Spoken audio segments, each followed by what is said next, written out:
for everyday people, there's so many opportunities in day-to-day things to memorize. You meet people, memorize their names.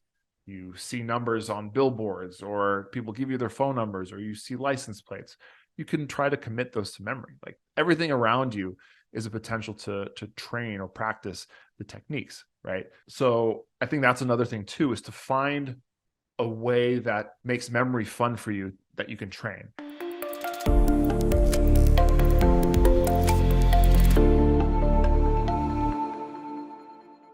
Okay, welcome back or welcome to the Finding Mastery podcast. I'm your host, Dr. Michael Gervais, and by trade and training, I am a high performance psychologist. And today, I am really excited to welcome Nelson Dellis as our guest on our last episode for 2022.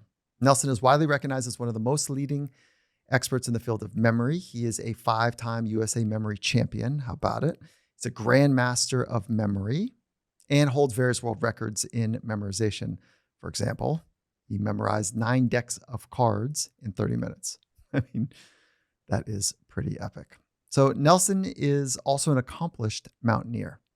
He founded Climb for Memory, which is a nonprofit organization raising awareness for Alzheimer's research by organizing mountain climbs around the world.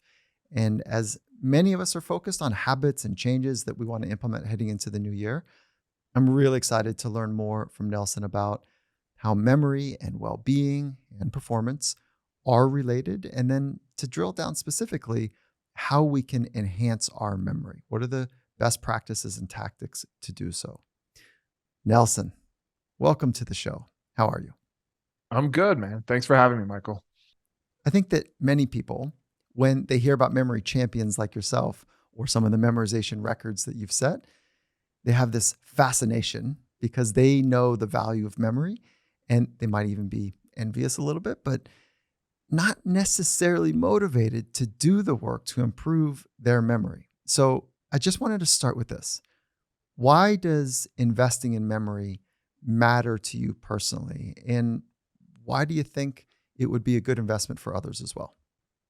It's a great question to start with. I started learning about memory and memory techniques just over a decade ago. My grandmother had been suffering from Alzheimer's for quite a while and eventually passed away from complications related. And that's kind of what's set this journey off for me. I not really thought much about memory improvement until I started witnessing kind of her mind go away. And it was a horrible affair for our whole family and for her. But as a bystander, a close bystander, I was kind of fascinated in a weird way because I couldn't believe that somebody could become essentially a shell of themselves, right? And it was just weird and heartbreaking and all these things all together to watch. And that had a profound impact on, what I thought about myself and the future and what's in store for me. So that's kind of what got me to obsess in a way over memory techniques. Now, I didn't know anything about memory techniques. So when I discovered these championships, that kind of was the hook for me. I'm a very competitive guy. So I needed kind of that entryway to hook onto these techniques and to have a reason why past the family motivation to really push to get to a level that was going to be life-changing. Well, you don't have to get competitive to have life-changing experience with this, but so essentially that was my motivation, was the experience that I went through with my family, and then also kind of this competitive reason. And past that, I've also come to realize other things. This has been a long journey of mine, and part of it is, I really believe that memory is who we are at a fundamental level as a species. And to be able to really harness that skill and to be able to tap into it, of course, has affected my life, and I can, use it to my benefit in many situations.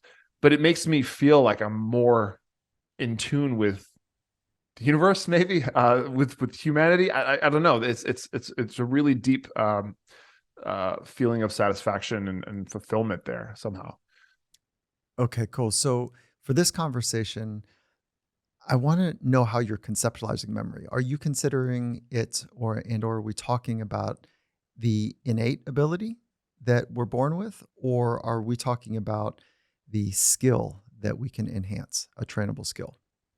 Yeah, I mean, we are all born with a memory or the ability to remember things, um, but it isn't. It's something that can be mastered and used more efficiently than we've ever really been taught. So yes, there's innate abilities, I think, that vary, but I think on average, I'd say that the average person has about the same memory abilities as the other without any mastery there. Um, but we also have this ability to train it and to take it to another level completely. We all have this ability within us. And I think we all equally can get to that level. So in a nutshell, I think we all have the same kind of abilities. It's just certain people are more in tune with that. Some have trained them, like myself. Um, but I think we all kind of have that ability there. It's just not tapped into. So if we're thinking about like a standard deviation across the population, are you entering the conversation that it's a quite narrow standard deviation that most people hover around average when it comes to memory, and then there's some that invest in the training and then they move into the um, upper Yeah, quadrants? yeah, Uh, yeah. Well, there's kind mhm. of two parts to that. One is, if you're exposed to techniques, first of all, and I show you how to do some of the things, we can talk about that in this call eventually. Um, you would kind of open the door to uh, abilities that you probably didn't know you could do, right? And that'll jump you a whole other level. But then the mastery, the training will take you even further. For a lot of people, that first jump is great, and more than enough for most cases that they might need in their life. But it's hard now because in this time, this era, we have so many devices and things that we don't need to memorize things. So it's depending on the value that somebody gives to having your own memory capabilities. You may not need to go that much further because you can always have some help there. I'm of the I use devices, of course, but I also try to use my own memory before um, using those things or offloading it to there. So I think there's just different levels of how people might want to consider mastery of these techniques and how far you really want to go. This conversation, I'm glad we're clarifying this. So this conversation will be more about the skills and the trainable part of memory, and Sure. not about unlocking the innate ability that we're born with, right? It is more about the trainable skills on top of whatever the working memory. Um, Yep. Yeah. okay, Because all right. kind of my approach versus say other memory experts or people who teach some of these things who are memory coaches, I'm all about the training because I think that one of the things that's lacking, and you talked about it before we started recording, is that you learn the techniques, you read the book Moonwalking with Einstein, and you were kind of jazzed about it, and then that's kind of it didn't go anywhere, right? The motivation fell flat, probably because, and this is often a question I get a lot, is how do I apply these techniques to real life on the go situations? And it's kind of obvious in a way, but then when it comes down to it practically, you're like, I don't know if I could do this. I might as well just put it on my phone or write it down or something like that. But the training aspect will get you to a place where it will integrate better with your life. And that's a really big motivation for a lot of people, is because they want to be able to have conversations with people or to open books and read through them and not have to feel like it's a whole chore to remember those things, that it just almost happens effortlessly. And with some actual techniques, you can even take that further. Finding Mastery is brought to you by Ice Barrel. So, recovery is one of the most overlooked and essential staples of consistently performing at a high level. So, when we think about recovery, we often think about sleep and nutrition and stretching and all that good stuff. But one other well researched and powerful recovery tool that you may be missing is cold water therapy. And that's why I'm stoked to introduce to you Ice Barrel. Ice Barrel is a cold therapy tool, and they offer an easy way to bring ice baths to your routine. They have a clean design, it's a compact footprint, It's designed for you to experience the benefits of cold therapy from the convenience of your home. Whether it's an apartment balcony or backyard or garage, Ice Barrel makes cold therapy easy. It's portable, it's convenient. All you have to do to get started is to fill it up with water and ice. I've been loving it. Some of the things that I notice after I use it, there's a sense of better recovery, like I mentioned earlier. But after I get out, I definitely feel switched on. Like my brain is fully alert, my mind is switched on, my mood is epic. There's just an aliveness about it that's amazing. And they're hooking us up with a great offer. So go to icebarrel.com/finding mastery. And then when you do that, you get $125 off your order when you use the code Finding Mastery at checkout. If you're into it, I want to encourage you to check them out. They've got a 30-day money-back guarantee, so you can try it risk-free, really. And so once again, it's Ice Barrel, IceBarrel, icebarrel.com/finding mastery, and use the code Finding Mastery to get $125 off your order. Finding Mastery is brought to you by Thorne. While not everyone may need or even use nutritional supplements, many people derive tremendous benefits from them. I am one of those people. But I've also observed, after working with thousands of elite athletes and performers, that most people do benefit from some supplementation. So if you are taking nutritional supplements, you know it is critical to be sure they are of the highest quality. And that's why I am stoked to partner with Thorne. I've been using their products for over a decade, and they have an unparalleled commitment to quality throughout the entire manufacturing process. They have a deep portfolio of science-backed and personalized product offerings. So that's why I'm stoked to introduce them to you. Thorne is redefining what it means to live healthier for longer. So here's a few of my go-tos. Neurochondria for brain health and optimization. Stress B complex for adrenal support, for stress management, and overall recovery. And I've created a page on their site that lists the other recommendations that I have. So for a full list, and also if you're interested in taking any of their at-home assessment panels, you can punch over to Thorne, that's Thorne, thorne.com/u, that's the letter U, /finding mastery. Through this page, you can also create your Thorne account to earn 20% off your nutritional supplement purchases. Again, that's thorne.com/u/finding mastery to see the nutritional supplements that I recommend and to get 20% off your purchases. To your point about externalizing my hard drive, my memory, my working memory, or something that I want to, put into long-term memory, if I don't write it down, I feel like that my abilities there are challenged. And Sure. so it feels like when I write it down, it frees me up to process and work on other cognitive tasks or to be more emotionally available, as weird as it sounds. Yeah. If I have offloaded it. And what I hear you saying is like, well, maybe you want to reconsider that. If you want to get better at memory, work it as you go. And so I don't know. Do you think it's valuable to explain the difference between recall and working memory, or episodic memory or perspective memory? Does that matter to you? All the different types of memory? Yeah, they definitely matter. I want to come back to one thing that you said though. I'm not saying that you should never write things down. There's definitely Okay. or put them elsewhere for a moment. I do think it's not reasonable perhaps to expect to remember everything. If you think about your daily life and what needs to be kind of top of mind, and things that can maybe be put on the back burner, you don't need to have everything right there always. It's Mm-hmm. actually not Mm-hmm. necessary.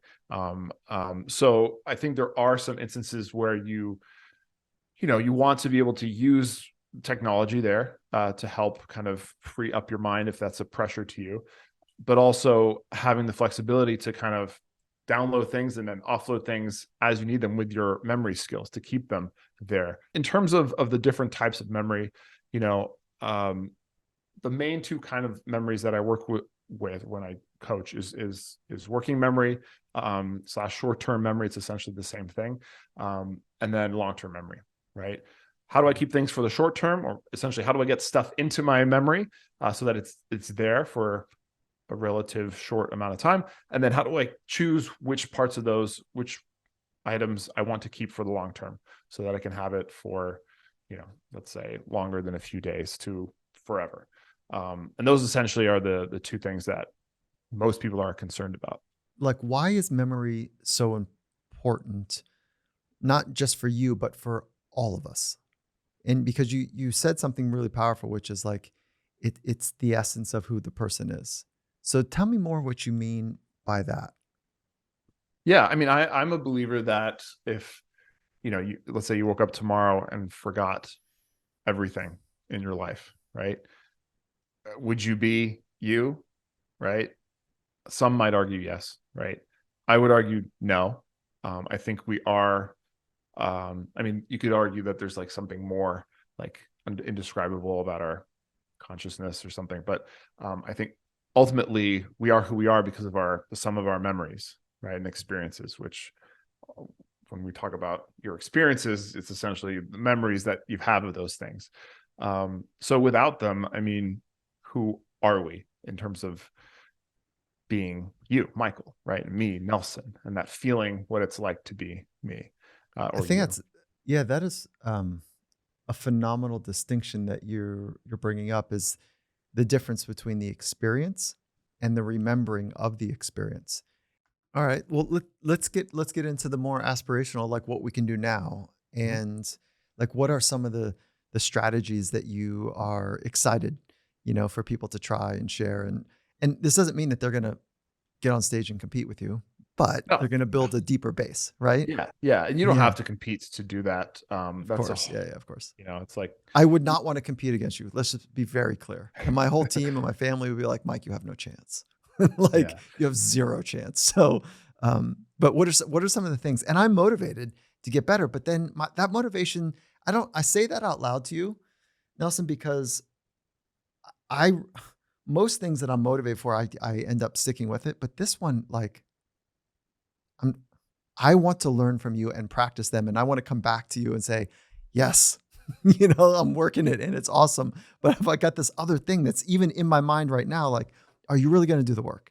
And so, God, I can't wait to have the tactical part of the conversation with you because I really do want to get better at memory. yeah, yeah, and I feel like a lot of people share that sentiment too. I think part of the hurdle people face, despite their enthusiasm, to stay motivated and things like that, is typically memory or memorizing something is a tedious task. Like, it doesn't necessarily feel easy or comfortable. Um, and it feels like it's not secure, right? That's not a nice feeling to have. A little bit of anxiety there when you are trying to hold something in your memory and you're like, it's not as secure as if, like you said, writing it down, or storing it somewhere else. So that's not a pleasant feeling to constantly have if you're going to go for this. Um, so I think one of the first opening doors is to show how fun it can be, how um, not how inviting it actually can be, if you do it the right way. So most people think memorizing, they think just repeating something over and over again and just looking at the information that you're memorizing. And that's boring, that's tedious, right? I mean, sometimes you could be looking at something, reading something, studying something that's super interesting, okay? But most of the time, the stuff we have to remember is not that. But with memory techniques, you can turn that into a much more visual, attractive, personal experience, and it's a lot more inviting. I mean, that's the reason why I kept training every day, is because I loved going to these places in my mind to memorize things, pointless stuff, right? But I loved the experience, and at the same time, it was making me feel like I had a superpower. It was enhancing my memory, and that's an amazing feeling to have too. I never wanted to lose that. Um, because I was going to go back to being not superhuman. That felt like such a downgrade. Like, and it wasn't really that difficult to maintain, um, through the practice. And here's the other thing: like, I'm practicing for competition, so I'm doing the exact things that are in the competition, shuffling the cards, memorizing them, printing out random numbers, memorizing them. For everyday people, there's so many opportunities in day-to-day things to memorize. You meet people, memorize their names. you see numbers on billboards, or people give you their phone numbers, or you see license plates. You can try to commit those to memory. Like everything around you is a potential to train or practice the techniques, right? So I think that's another thing too, is to find a way that makes memory fun for you that you can train. I train in the way that's fun for me because I'm competing. So I use these specific events from the competition to practice and train. But let's say you love learning languages, or you're fascinated by languages, or you love poetry, right? Maybe that's the medium in which you train, right? You memorize poetry, right? Or you work on learning vocabulary for languages, things like that. So finding the thing that will keep you hooked, especially when it comes to memory, I think is super important as well. Wait, hold on. That's big time. That part right there is an unlock for me, which is okay. So if you want to get better at memory, find the thing that you actually want to do better, whether that is poetry or learning a song and the notes on a song, or Yeah. what, fill in the blank, like apply it to that. And to your point, it could be names. The thing about names is that it requires a social engagement to be able to practice it, which is unpredictable. And if it's more, if, and I am a fan of having um, a way to systematize or to structure the training. Sure. And then you get an instant feedback about how you're doing it, but you can create some sort of habitual systemic way to practice it, as opposed to waiting for an opportunity to happen and then be like, wait, I'm going to do that thing.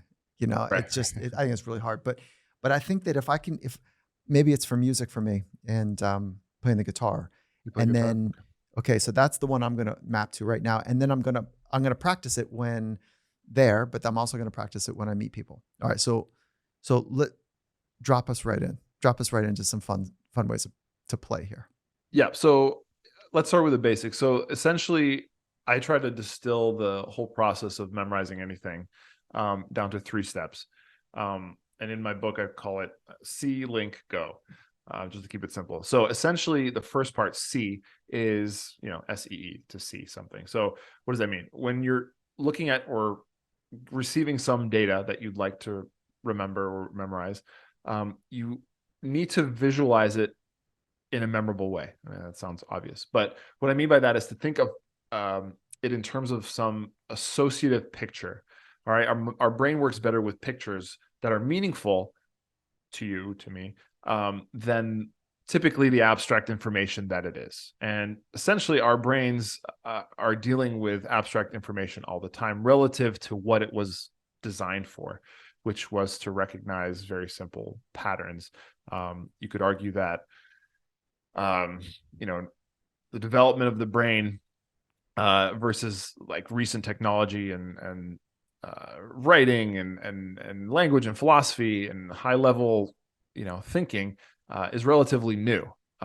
So it's not easy for us to remember stuff like that. It's quite complicated. It's abstract, but pictures, very simple visual things that we can imagine with our senses, is right up our brain's alley. So if you can take the complicated thing that you're trying to memorize and turn it into the thing that our brain likes to munch on, that's the first step to memorizing anything. And it sounds like a simple thing, but in certain situations, this can be something where you have to kind of develop a strategy for it. For example, memorizing numbers. You look at all these digits. Sure, they're digits. You could picture the digits, but if the number is big enough or long enough, it's just a jumble of random symbols, right? How do you make meaning out of that? So we have to give the numbers meaning. And so a lot of us who compete, come up with these big number systems that turn or pre-plan certain groups of numbers into images that we learn. And whenever we see these numbers, we now think of the pictures associated with them instead of the number. And it's a shortcut to getting that C process more quick, right? So that's the first step. Once you have a picture for whatever you're memorizing, or a bunch of pictures, if there's like a whole list of things you're trying to memorize, the next issue is, what do you do with them? Where do they go, right? Just thinking about them might work in some cases, but it's not reliable. So we need to have a way to structure or organize those pieces of data. And so the second step is all about linking, which is essentially storage. how do I store or attach the new thing to something that's already firmly planted in my mind? And that thing that's already firmly planted in my mind can be kind of the anchor for this new piece of information. So when I go look for that new piece of information, I know it's tied to that linked item, and I can retrieve it. There's a few ways to do this, but the main kind of most powerful way to do this is something called a memory palace or a mind palace, if you've heard of that. In Moonwalking with Einstein, they talk about it a lot. But effectively, it's a familiar place that you know, like your house, your gym that you go to, your school, whatever, and you mentally can navigate through that space in your mind and imagine the images for the things you're memorizing strewn about that path. And as you imagine interacting those images with the places in that space, it serves as a placeholder, kind of like it's anchoring those images to a place that you know and you can revisit. So when it comes time to revisit that or remember that list or whatever you memorized, you know you stored it in that one location, that file cabinet, let's call it, and you can walk through that same place and pick up the images that you left there.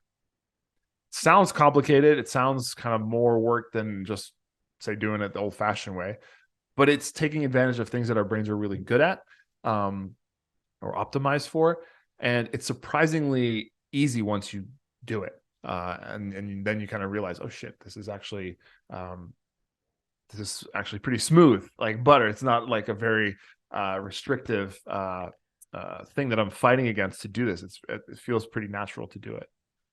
So that's the first two So, steps. Sorry, go ahead. yeah. So I just want to be clear. So the more abstract, the better. And connecting it to something abstract and emotional is even better. Do I have that right? Well, I'm saying that the information that we're usually trying to memorize is the abstract thing. We're trying to turn it into something that's more meaningful and visual to us personally. Okay. And do I have it right with the emotion? Like Yep. anchor it to something that's emotional, that it's better, it's maybe better than the file cabinet, unless that file cabinet is something you stub your toe on a bunch. Yeah. So emotional is part of it. Okay. Also very sensory. So being able to imagine things that are not just like what you see in your mind, but what it might smell like, what it might feel like if you touched it, taste like, sound like. Okay. Cool. If you can add emotion to that, even better. And third, if you can even add some kind of action movement to that picture, will make it even more memorable. Okay, cool. And then in terms of emotion, we're talking about things that are, sad, happy, hilarious, gruesome, even sexual or erotic.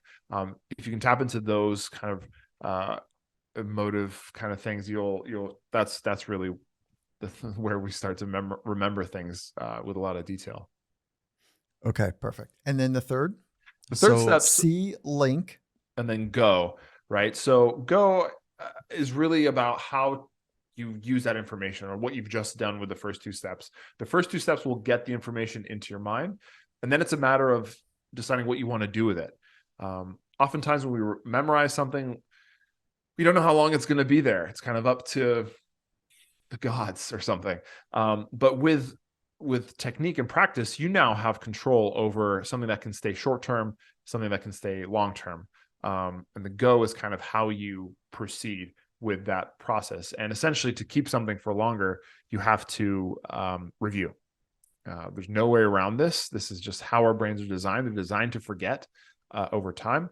And if you want to keep something or tell your brain that it's important to stick there, you have to keep revisiting it. Finding Mastery is brought to you by Reverie.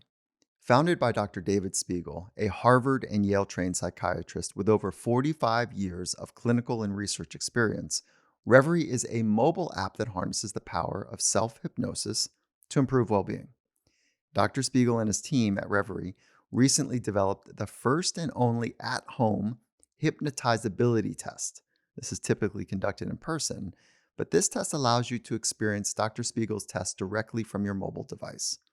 Your hypnotizability score, generated on a scale from 0 to 10, represents the likelihood that you will be receptive to the benefits of hypnosis.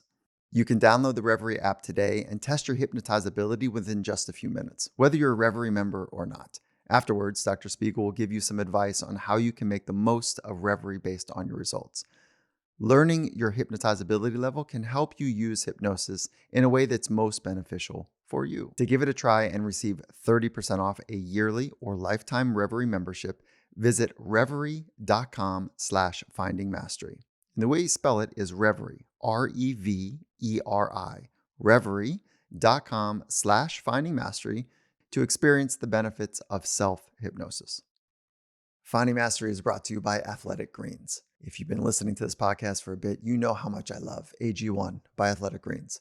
I've been taking their product for, I think it's been about 9 years now, and it's something that I use just about every day. It is a fundamental go-to for me.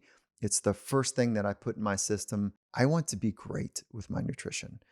The goal for me is to find the right blend between energy today and extending the quality of my health over, an increased number of years.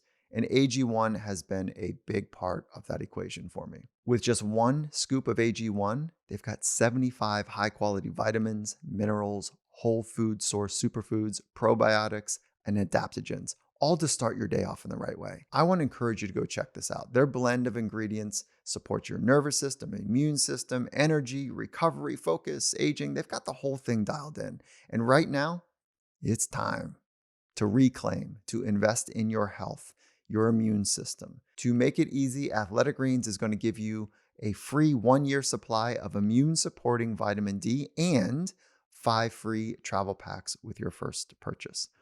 All you have to do is punch over to athleticgreens.com/findingmastery.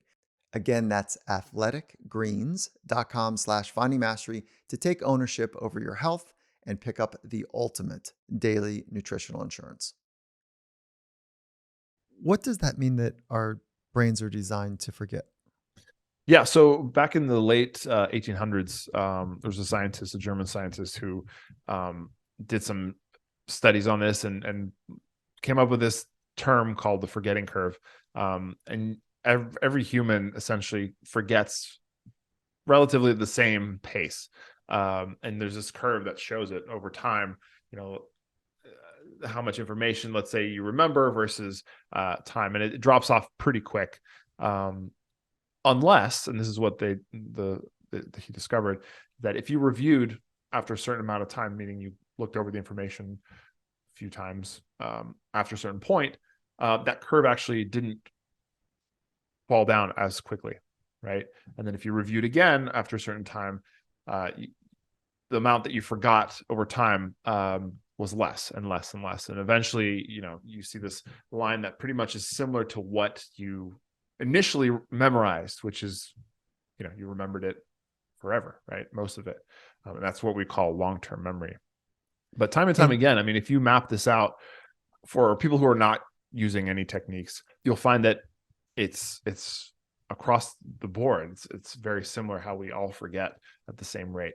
So being concrete, how would I get better at the C part of it? Good question, right? So I get the linking, but how do you do the C? How do you practice the C part? So I find that, as people get older, it varies in person to person, but we have kind of a wall up that sometimes limits us from being as creative or allowing ourselves to go certain places that, like, say, a child wouldn't, right? That they have a much more bizarre, out there imagination. Some people have a hard time being so imaginative, which is essentially what the C step is to really come up with things that the target data reminds you of, sounds like, looks like. How can I picture it and make it emotionally charged, like we were talking about, or give it some action, or exaggerate it, or make it silly, whatever. Some people have a hard time doing that. What I encourage people to do is, really, it just comes down to trying to free associate with things all the time, no matter what you're looking at. I'm not always memorizing everything, but I do look at everything around me and I'm like, oh, what would I picture there? Like, what does that remind me of? Even that question itself is powerful because it allows you to just kind of think of silly connections that have nothing to do with the real thing, but somehow remind you or make you feel a certain way. And I think it's important to recognize those, and it's a good skill to have if you want to get good at memorizing. And then, okay, so that feels like it somehow competes with a mnemonic device, even though mnemonic devices, which maybe you can walk us through that, I found to be very powerful and they help me remember things. But this is different. C Link Go is different than a mnemonic device. And so, Yeah, yeah, please. I'd say a mnemonic device is, I mean, the definition I'd say is basically any kind of trick or technique to help you remember something. Okay. So for some, or in some cases, that C step might be enough. But I argue that a lot of the times we forget things. It's not necessarily that we forgot it. It's just that we can't recall it. We can't retrieve it. And, I might have to remind you or give you a little clue. And then you're like, oh yeah, I remember now. Or I give, let's say I'm asking you, hey, what's the capital of whatever? Let's say Australia. Do you know the capital of Australia offhand? I, Brisbane or Sydney? Oh my God, Okay. people are going It's to kill me not, right now. it's What Canberra. is it? Canberra. Oh God. Did you What know a, that? what a setup. No, Okay. This is a great example. Okay, so your reaction there says it's not in my brain, right? I yeah, never learned it, so heck, why should I fucking know it, right? yeah. That's okay. That's not a memory problem. That's just you didn't know, right? Then there's other ones that you probably know, like what's the capital of France? Paris. There you go. Yeah, you knew that. Okay, Okay. good. Thank you. I'm sorry. I'm not trying to put you on the spot. This Yeah, is great good. examples. So those are two extremes, right? You know it, Yeah, you learned it. It's like ingrained. You don't even know where it comes from. You just know it. yeah. Then there was one you just didn't know it, and you thought maybe you were guessing, but when I told you it, you weren't like, "Oh yeah, I know that. I learned it once, but forgot." But then there's a whole slew of things, information, not necessarily capitals, that if you remember, if you hear me say it, then you'll be like, "Oh yeah, I knew that. I learned that Mm-hmm. once." Mm-hmm. Um, so that issue has to do with storage or being able to pull it out to connect to fire the right synapses that connect to the answer, because it tells you that the information's there, right? It's just you couldn't get it. So the real, I think the mnemonic device that we all want is something that we can always retrieve it reliably, and that's going to be having some kind of structure, organizational structure in place so that you can reliably retrieve the information. That's why the link step is so important. In college, there is like in undergrad, there was Eric Erickson's 8 stages of psychosocial development. And I remember like it's a lot, and I'm trying to not only remember what they are, but be able to categorize them. And I just remember it like it's even stuck with me today. It was TA for like, those are the first 2 stages, but it was like teacher's assistant.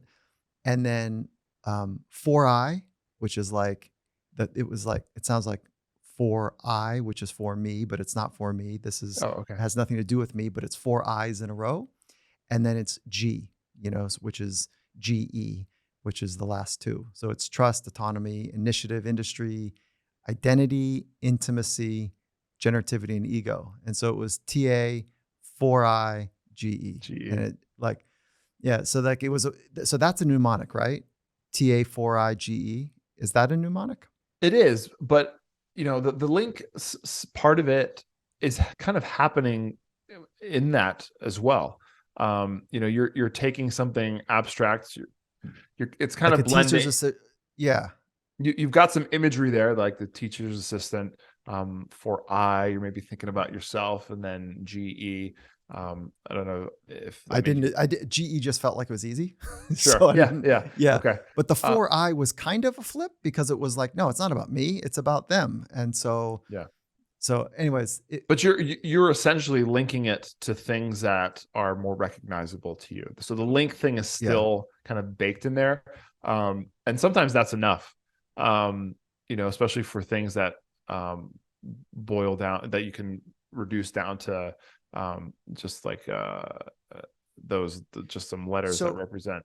so Um, how would you do those 4, like, or those 8?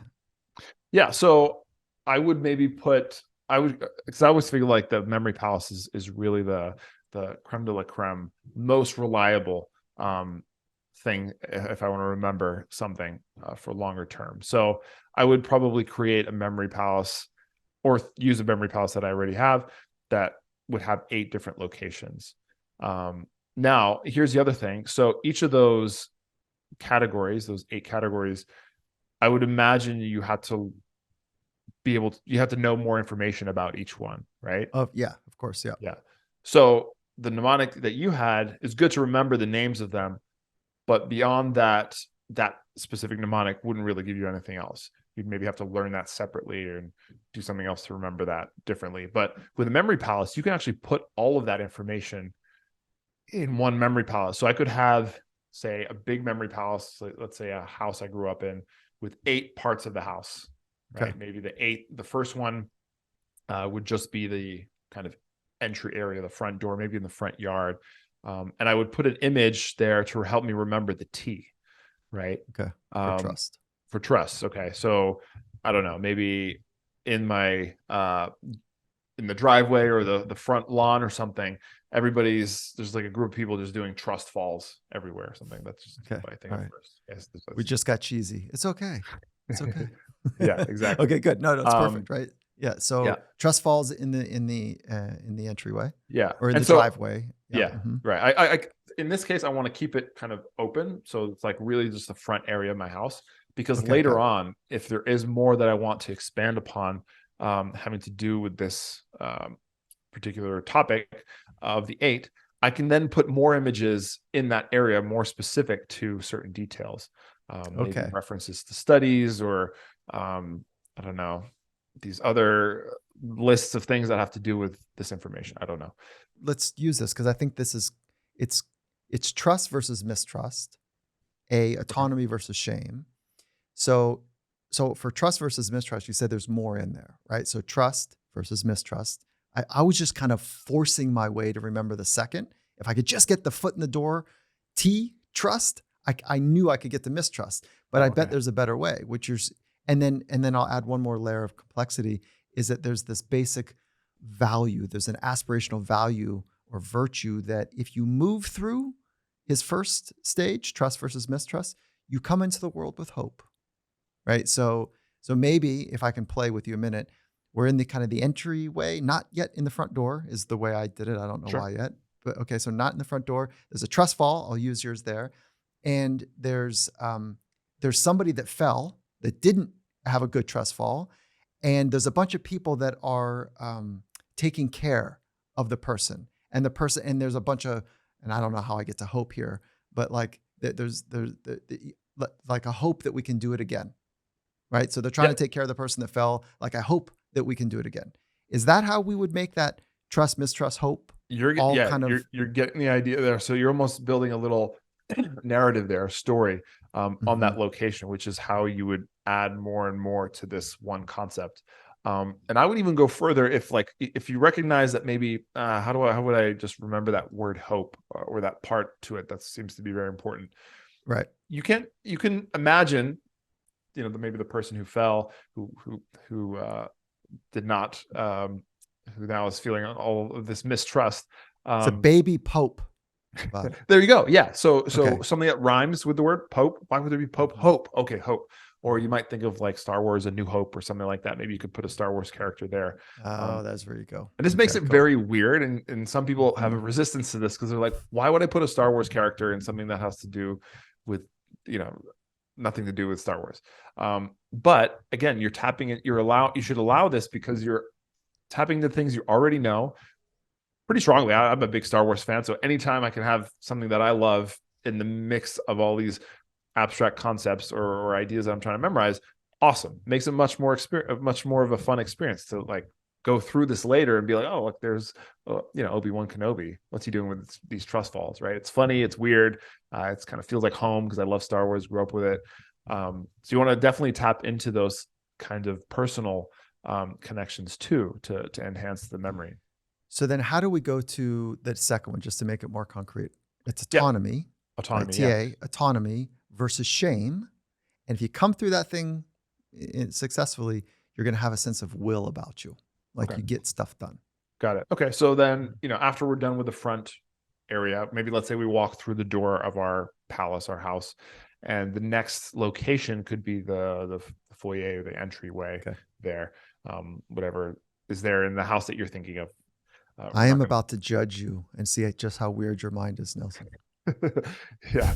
Well, I always tone it down because mine can get kind of out there. I'm I've, totally joking. No, take me there. Like I want to hear like how you really do it. And this is a snarky way of me saying, please be weird. okay. So I would picture probably an automobile, just an automobile, right there in the middle of my entryway as I walk into the door. And to remember that it was verse shame. I might picture shame makes me think of um, Cersei walking down that walk of shame in Game of Thrones, and they're saying shame, shame. So maybe Mm. she was naked in that scene, all people throwing Oh, stuff at see, her. there you go. Yep. See, there you go. Mhm. So, and there was this ringing of a bell that was, and she was like dirty, and people were throwing tomatoes and stuff and garbage and Mhm. whatever. So she's inside the car, right? So it's the auto versus shame that I would remember. Um, Okay. yeah, and then from Will. And then will is like if you come through that with high autonomy and you don't have a lot of shame basically from your parents, then you come through with a sense of will. yeah, so I a lot of these I'd start with the basics, and if the autonomy versus shame is kind of like the base. I might play that down first and then I'd come back and add more. But in this case, yeah.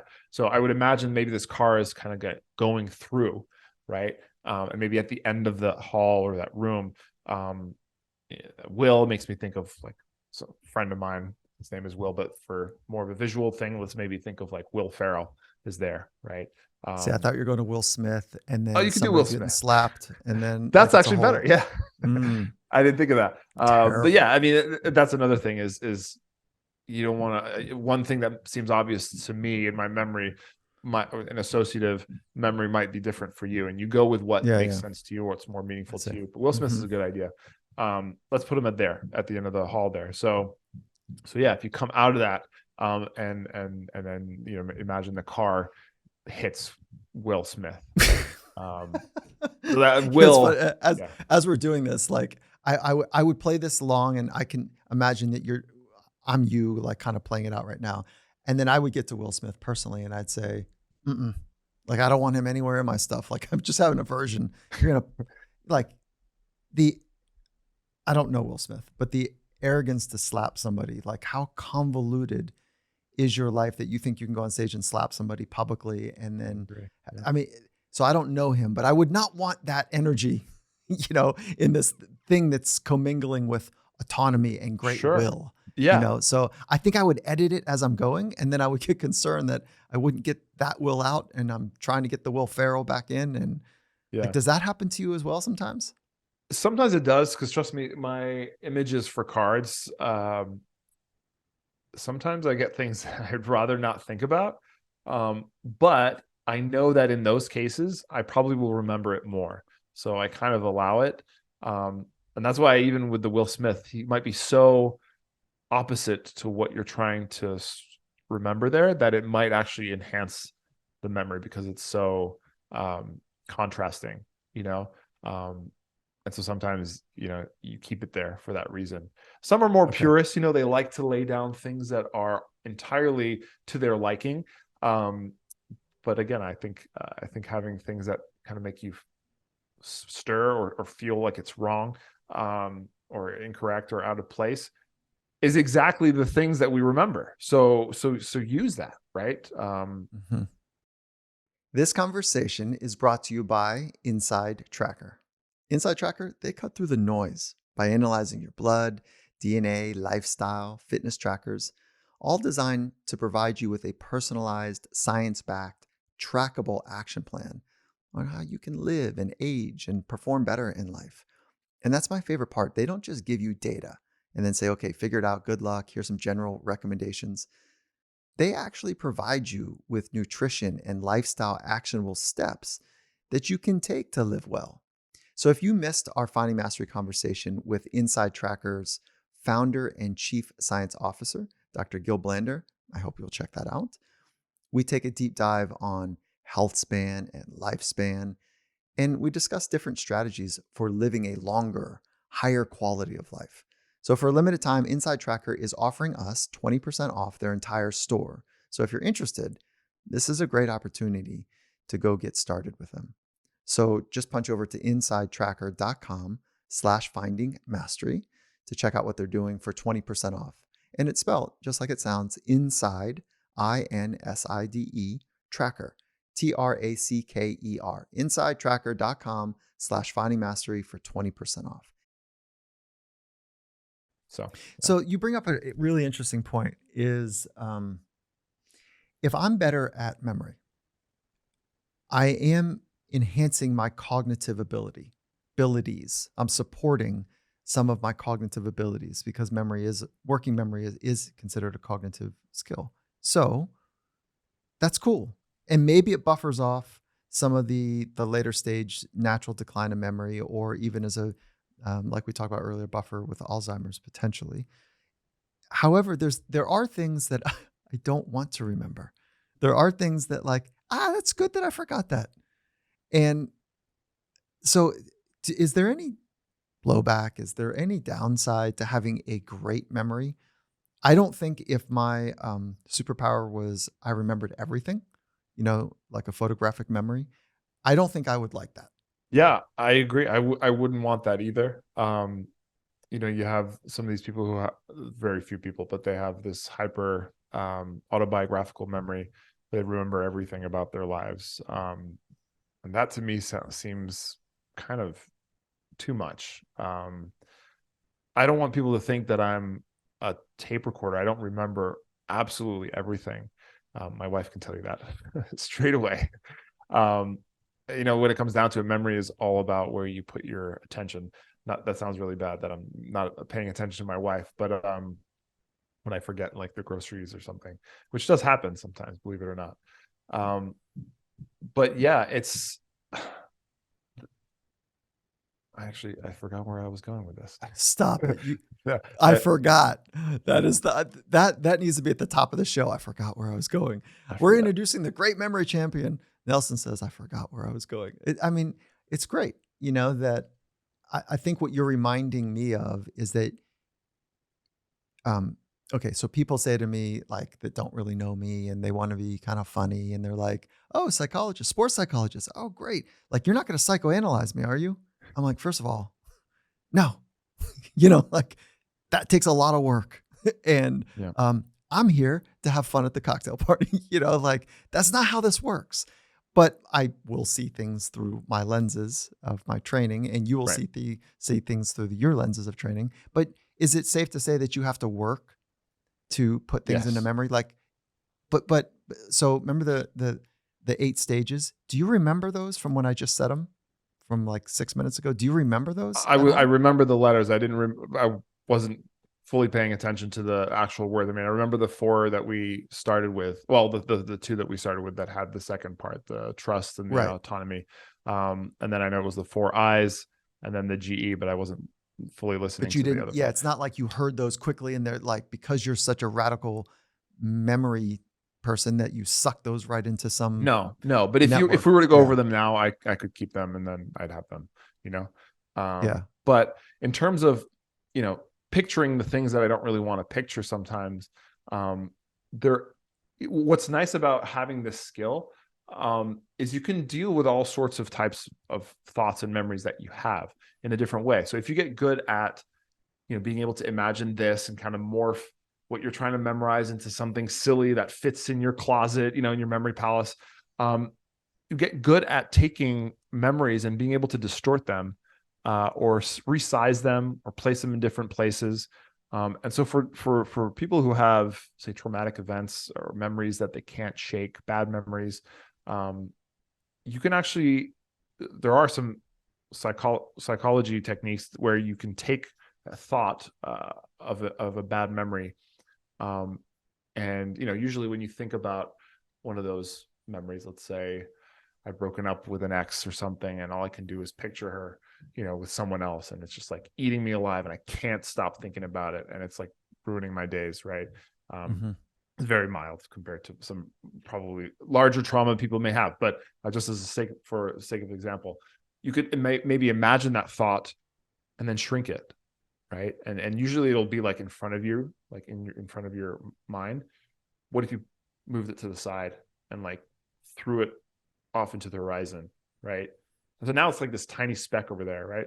And usually when we feel bad about something that we're thinking about, it's not so much the visual that it is bothering us, it's the feeling that it gives us, right? So that technique works really well if you do that, but then you have to have something to, let's say, let's play it along that it's an image of your ex and somebody else, and then you shrink that down. Mm-hmm. One, you don't want to play that tape too vividly too often either, Right, because right. that burns the memory in, right? So you want to shrink that down using your language. And then let's say you've got this is where it would come alive in an interesting way, um, is that you've got a beautiful mountain scenery behind you, right? And then you're going to crumple it up into like, or just kind of see it be a leaf. And then you blow the leaf and the leaf just kind of gets lost on the horizon. Mm-hmm. And then you take a moment, and I'm being abstract to make it concrete. And then you take a moment to replace that, what we just talked about, with seeing a beautiful sunset. And so there's something to that. And I don't use that tactic very often because I haven't found it to be highly potent, but I did practice it in graduate school, Okay. and it has been useful for people. So, but the point is that you have to almost like saturate yourself with a new image, something that is desirable as opposed to agitating. Yeah, or yeah, yeah, that's one way to look at it. I think also kind of how you perceive that thought, if you change how that makes you feel. So something that might be more off in the distance or morphed or upside down or small, like may not feel like, let's say it was a 10 in terms of like really painful to think about. Maybe it's now an 8, right? When I do that. Is it gone? No. Am I still thinking about it? Maybe. But it doesn't feel as painful or difficult, right? And that's something, right? Again, yeah, I think it might work to different levels for different people, might not work at all, but um, you can, again, what I'm going back to is training your mind to be able to play with images and thoughts, as kind of how you just approach all things, good or bad. Yes, I'm not memorizing everything that I look at, but I am naturally at this point, because it's trained, looking and receiving information and looking at it, as if I were going to memorize it. So everything's turning into associations and pictures, and I'm kind of playing with things just instinctively at this point. And that's kind of like the starting point. So everything's kind of ready to go, uh, in terms of locking it in, linking it so it stays there. But I'm not doing that to everything. But at least the way I view the world and information that hits me, that's changed, kind of Okay. through the training. One of my friends, Scott Gorman, um, he is like, he has, I would call it a gift, and he's probably trained it. I need to ask him now.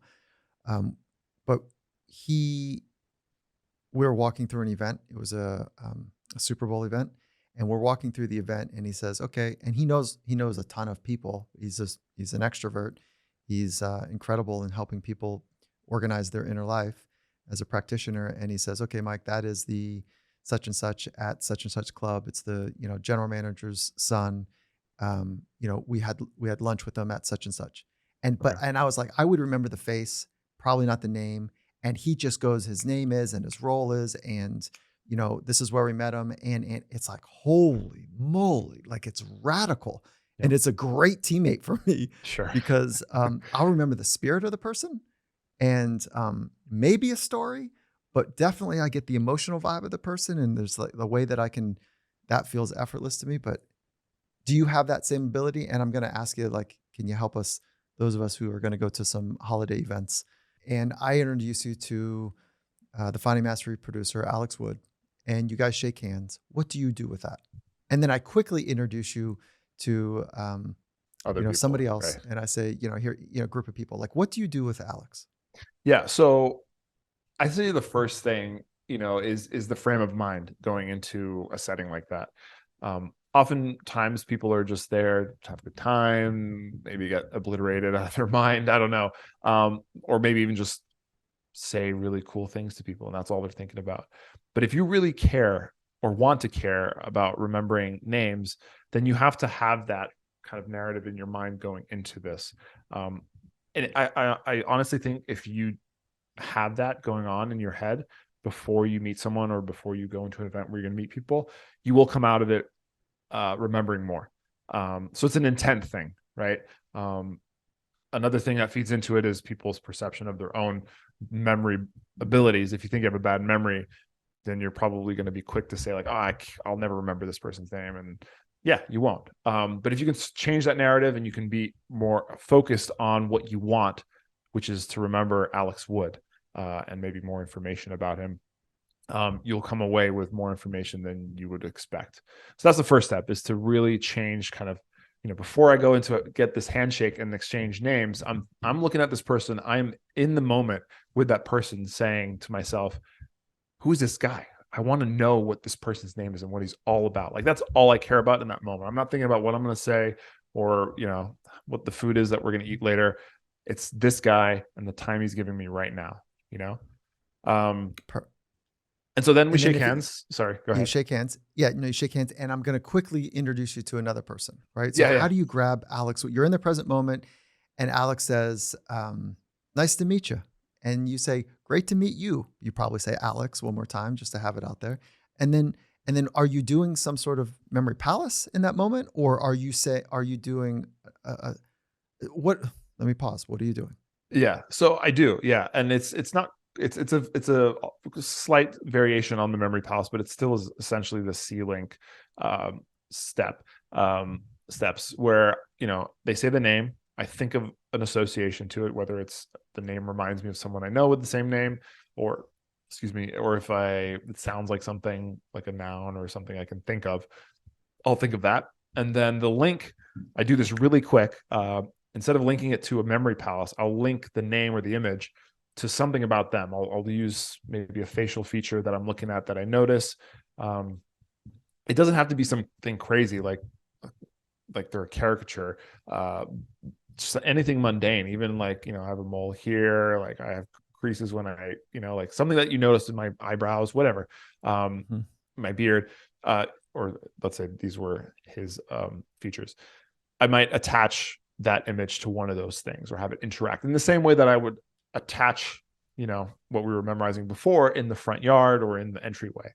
And so I try to do that quick. Now, someone who's just starting this, it might take longer to think about that. It might be tricky while having conversations with the lights and the music, who knows, right? And drinks might be tricky, but with practice, again, this is where you can get to a point where you do that real quick. So for Alex's, I have preset images for a lot of common names, and Alex is always like Lexus, like the actual car. Because I think Alex is like Lex. It's that's just my image for it. If you're wondering, would I confuse that with the name Alexis? No. Why? Because I've just learned it that way. So the car, the Lexus, is just always Alex. And so anyway, so I would picture a Lexus driving around that feature, and I would throw that on his face like real quick in my mind. Takes me a fraction of a second. And so if I get diverted, not the end of the world. I usually like to place the image real quick and then maybe, say the name or quiz myself again, do that active recall and be like, hey, just tell myself, okay, this is Alex. And then maybe wait a little bit, have a conversation and say, okay, that's Alex. But if I get distracted and I'm introduced to someone else, I put that on hold and I'll do the same process with whoever I meet next, but then I'll always kind of review back in my mind. And here's the thing. People don't expect, well, they expect me to remember everybody's name, but most people, they don't expect it. Right. So I think if you have like a grace period, so within the moment, give or take, 5 to 30 minutes, I feel like you can ask again and it's not so frowned upon. But if you like wait till the end of the night, or the next day when you see them at the office or something, then it gets weird, and it doesn't feel as great when they remember your name. So I don't think there's any shame in asking for the person's name again, especially in a situation like that where you're at a party and the names are rapid fire and people are dragging you left and right to say, hey, meet this person. Oh, wait, no, let me show you this person. I don't think it's unreasonable to go back and be like, listen, sorry, we got interrupted. Remind me your name again. I really want to know it. People might often feel like very special that you did it, actually. Yeah. So I'm not afraid to do that either. Cool. Yeah. Yeah. Very cool. All right. Listen, this is awesome. I want to, we didn't talk about climbing Everest, and we didn't talk about the way that you practice to train to be a champion. And I feel like this is, in your world, this is probably a very pedestrian conversation. I'm sorry to take us there, but No. like, it's like I needed the help. Um, and I think a lot of folks in our community will find value in what you have to say. And if we can just kind of wrap up, because I want to honor your time, tell us about your climbing and how it relates to Alzheimer's and, and memory. And can you just tell us about that? And it's Sure. super inspiring, first of all, that you are an avid, skilled climber, and how you're putting purpose and cause wrapped around it. Thank you. Yeah, I've always been fascinated with the mountains and anything that makes me feel small, and kind of humbled in the world. And mountains do that. So I've always loved that.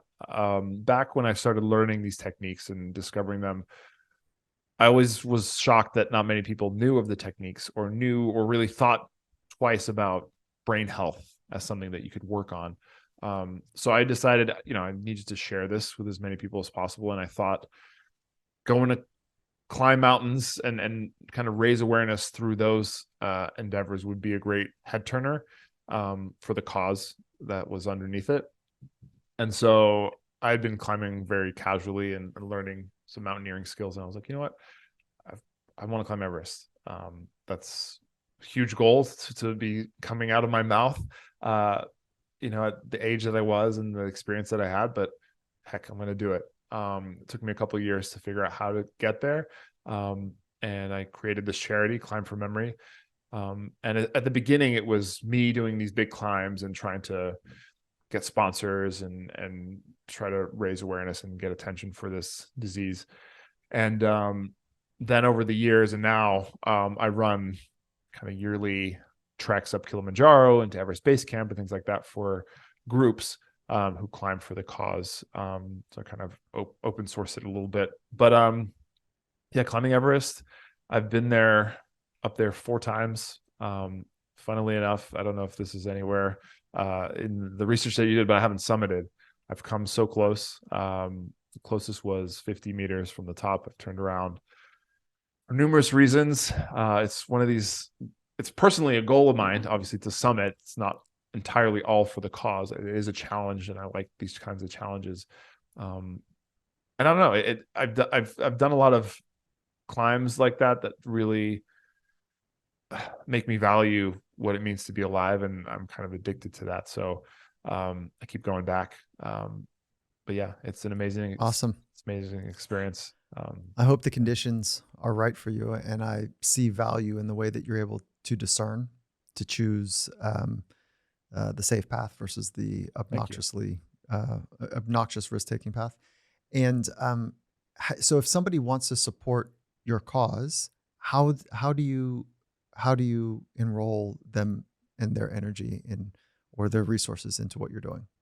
Yeah. So, I mean, people can donate to my charity. That's simple, but I prefer when And people. how does the money get spent, and where does it go? Yeah. When I first started, I was new to this whole thing, but I was tied to the Alzheimer's Association. Um, and then I realized that I didn't necessarily like just giving it to these big organizations, like that. It didn't feel like I was doing much. So since then, I've been a little more selective, and it changes all the time. I'm always kind of trying to figure out where I want the money to go. Kind of interesting research projects or I've got a fun one that I'd love for you to check out, and I'm happy to sure. make the introduction. I was on their board for a while. It's the Institute of Neuro Innovation. Institute of Neurological Innovation. Okay. And they're in Southern California, brilliant neurosurgeon that is fully dedicated to help solve Alzheimer's and other challenges with the brain, but Awesome. primarily Alzheimer's. And he is awesome. Okay. And I'd love, like, he is doing incredible work, Dr. Amir Vokshar. And if you're interested and you're looking for a way to, Always. through your work to support them. But for our community is, what is the best way for them to be part? Do you have to be doing a climb for them to donate? That doesn't seem right No, no, at no, all. no, Yeah. no. But a lot of people have interest in doing these kinds of life changing experience, and it's kind of cool to do something big, life changing personally for you, while also making a difference for a cause. But no, they can reach out to me, have a conversation with me, and um, donate to the charity, and even if they have some ideas like you sharing where I'd love to check that out as well, where they would like to see the money go. I'm that's the nice thing about having something where I'm pretty much I have a very, very small team, so I can delegate where that goes. So do I have the structure right? Is that you're going to do a climb or you're going to support somebody to do a climb? And if they're going to do a climb and they have an affinity for Alzheimer's or brain health, that they would either pull some resources to help, like I'm doing this climb for your charity or your nonprofit, and they're pulling money in, not to support their climb, but to support, No, to support obviously, Alzheimer's yeah. in a way that they uh, choose, whether it actually be through my charity or they go direct to another charity of their choice, that has to do with Alzheimer's. But Okay, cool. um, but oftentimes they'll maybe do what we often do is like, how many feet are you climbing for every foot? They might have someone in their circle donate to what they're doing. $1,000 a foot. How about it? That'd be And it great. Yeah, goes, yeah, that'd be great, wouldn't it? yeah. I don't Okay, think people good. aren't that generous, but yes, that's the Yeah. idea. Yeah, Okay. I totally get it. That's awesome. Okay. I want to say thank you. Thank you for getting down in the weeds with me here. sure. And where can people find your book? Where can people go to the website for your nonprofit? And where do you want them to coalesce with to follow your journey? Yeah, so there's a few resources out there. At a starting point, you can just go to my website, Nelson Dellis. All the stuff is there. You can reach my books. My YouTube channel is pretty active with memory tips and things like that. It leads to my charity page, which is climb4memory.org, the number four. And then, yeah, my books, again, they link from my page, but you can also just search on Amazon and you'll find those two books there. I have two books out right now. One is called Remember It. It's kind of my main book describing this whole technique, business, see, link, go, and specific strategies to memorize specific things. And then I wrote a kid's version of that, called Memory Superpowers, which is much more, yeah, it's kid friendly. I actually like that book more. I like to read it as well, and adults will read it as well. But it's I've ordered that. I read yours and okay. I've ordered, yeah, no, it's good. And I read, and I ordered the one for my son that Oh, we're gonna play with. perfect. How old is Yeah. he? He's 14, but Oh yeah, yeah, but perfect. some basic stuff there as well. Cool. So listen, Nelson, Nelson, Dellis, Dellis.com. Is that correct? That's correct. Yep. Yeah. I appreciate you. Thank you for sharing your expertise, your time, your talent, and No problem. helping our community be better. And hopefully there's a rising tide where there's folks here that are, looking for a good place to support Alzheimer's and making a difference in brain health. So Thank you, thank you, Michael. Nelson. I appreciate Yeah, I it. Thank appreciate you. you.